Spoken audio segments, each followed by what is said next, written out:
Hi, my name is Dylan Steigerwald. I'm the epidemiologist for the Jefferson County Health Department. And today we're going to be taking a little bit of a dive into the weekly COVID-19 data for the Jefferson County area.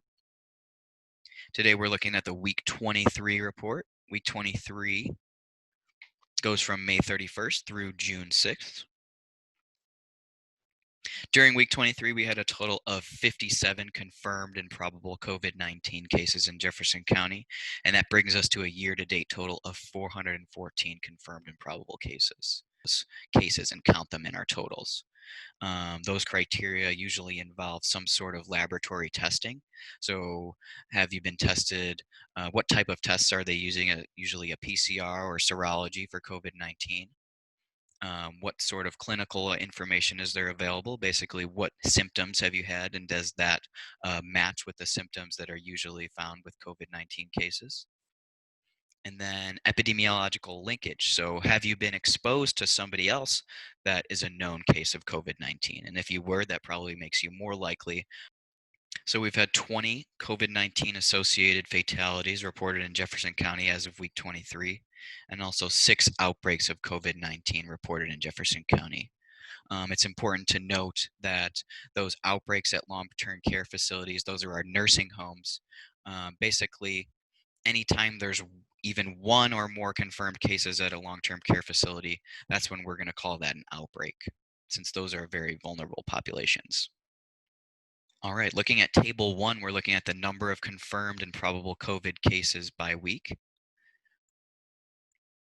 This just shows you the number of confirmed and probable cases that we've had reported each week. And then next to that on the right is the cumulative total. And as you see for week 23, that adds up to our 414 cases. Figure 1 is a more visual representation of that data. And as you can see, our case count increased from weeks 12 through 17 and then dropped off quite significantly. That's around the time that we started closing businesses and schools and shutting down things for social distancing in the area. This week, week 23, we had quite a jump, an increase in cases. Part of that is because we had another outbreak at one of our long-term care facilities. And when they do that, when we get an outbreak at one of those facilities, they go ahead and test every single person at that facility. So we did get quite a few number of positive cases back from those testings. Figure 2 shows the cumulative confirmed and probable COVID-19 cases by week.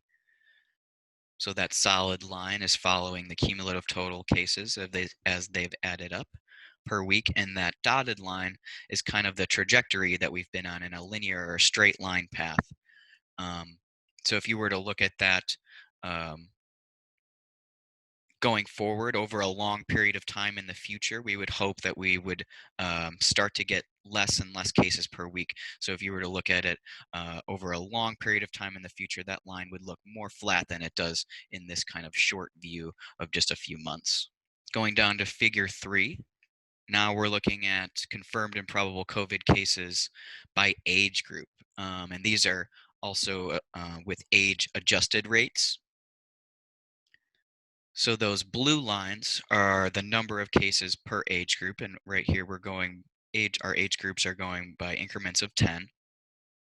And to get that rate, what we're doing is we're taking the number of cases in that age group and then dividing it by the actual number of people that we have in Jefferson County in that age group. So in usual populations, we have more people in our middle age groups. So we have more people that are 20 to 29, 30 to 39, 40 to 49, and so on. And then we have less people as you get older in those elderly age groups, and that kind of goes along with the increase that we see here in those rates as we go up.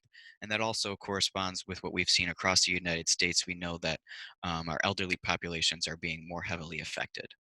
So we have quite a higher rate per 10,000 in our 80 plus age group. It's actually more than double the rate of any other age group at this moment.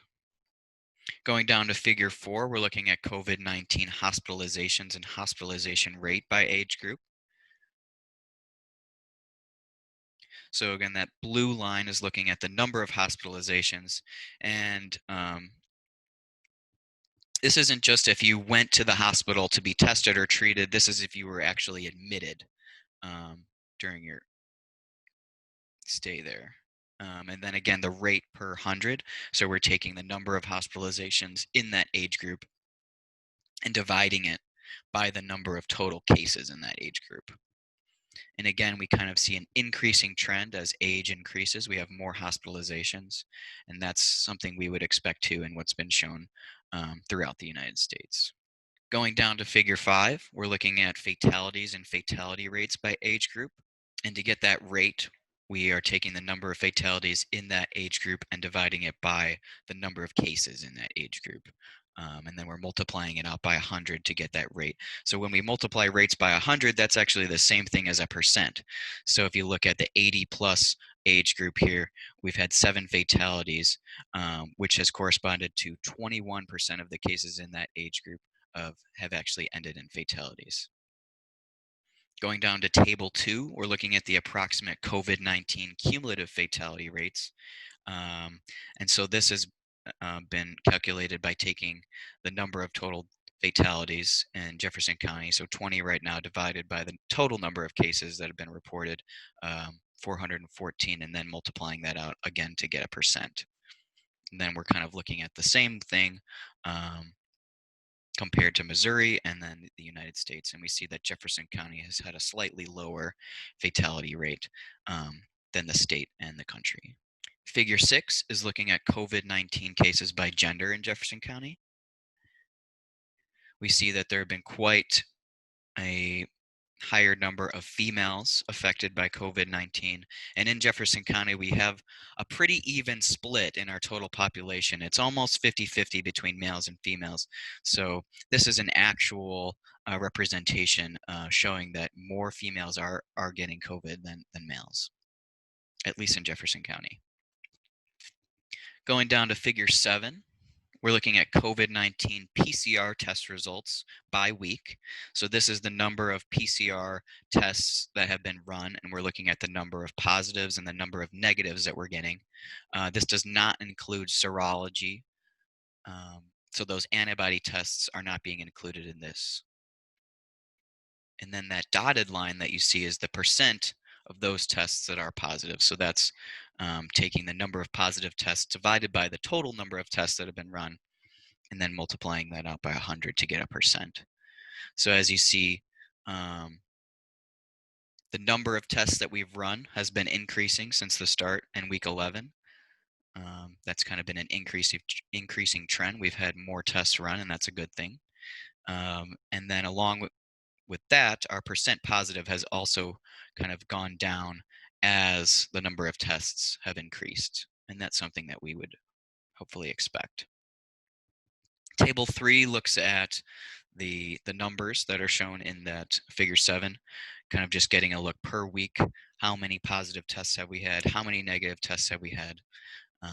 Then adding those together to get that total number, and then also that percent positive that you see there. So we were starting to decrease in our percent positive in the tests up until the last couple weeks, and we've had a slight increase since then. Again, that might be due to the most recent outbreak that we've had in a long-term care facility, in which we had quite a few positive cases come back. Table 4 looks at the COVID-19 cases and case rate per 10,000 by race. So this is looking at the self-reported race that people identify with. As you can see, the highest number in the raw total has been in our white population. Jefferson County has about a 96% white population. But then if we divide that by the actual number of people that identify with each of those races, we see that our rate is actually highest in our black population. And that's something that we've also seen kind of throughout the United States. Figure 8, again, is kind of a visual representation of that. We see our rates per 10,000 residents in each of those race categories. again, our Black population has quite a higher rate than either our white, Asian, or other race categories. Going down to figure 9, now we're going to be looking at kind of where are these cases happening in Jefferson County by zip code. And this is a look at just the total number of cases that are reported in each of the zip codes. As you can see, there are a couple zip codes that have much higher case counts. 63010, that's our Arnold area, and also 63028, that's our Festus area. And that's kind of what we would expect because those are two of our more highly populated areas. So we would expect more cases in those places. Going down to figure 10, now we're going to be looking at the number of cases per zip code per 10,000 residents. So this is taking the total number of cases in each zip code and then dividing it by the actual population in each zip code and multiplying that by 10,000 to get our rate. So even taking into account the total populations, we still see that the Festus area 63028 is one of our highest affected areas. That's mostly probably because we've had a couple long-term care facilities in Festus in that 63028 zip code with rather large outbreaks. So that's increased the total number of cases and increased the rate in those areas. And going down to figure 11, this is a look at our map of Jefferson County. It's broken down by zip code here, and so the darker shades of blue represent higher total case counts that have been reported in each of those areas. And again, you can see our darkest areas are our Festus, that's 63028, and Arnold, 63010. Those have kind of been our main areas where most of our cases have been.